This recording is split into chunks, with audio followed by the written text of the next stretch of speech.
Grand African Nemo 2023, le Togo n'est pas resté en marge de l'opération. C'est un exercice annuel organisé par les États côtiers du Golfe de Guinée en partenariat avec la France pour renforcer les capacités des administrations impliquées dans l'action de l'État en mer et aussi entraîner les unités navales et aériennes pour une meilleure intervention, les cas échéants.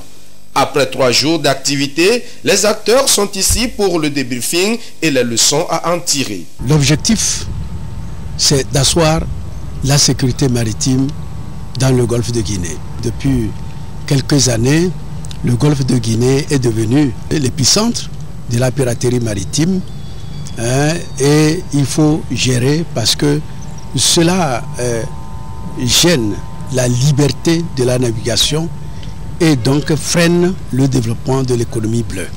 Grand African Nemo est un exercice qui allie la théorie à la pratique. Déjà du 2 au 9 octobre, des formations ont été données aux acteurs avant de lancer la phase pratique. Pour le Togo, du 2 au 9, on a eu 3 formations, à savoir un logiciel de partage d'informations entre toutes les administrations impliquées dans l'action de l'État en mer. Et ensuite, nous avons eu la formation sur la pollution maritime et nous avons fini par la collecte des preuves à bord d'un navire. Et l'exercice proprement dit s'est déroulé sur 3 jours, et donc les 10, les 12 et les 13. Nous avons joué les exercices sur la pêche illégale et non réglementée.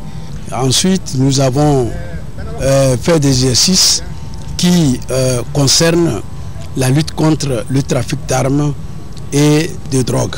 Et nous avons fini par, n'est-ce pas, la pollution maritime. Cet exercice, qu'est-ce qu'il a rapporté à l'administration togolaise?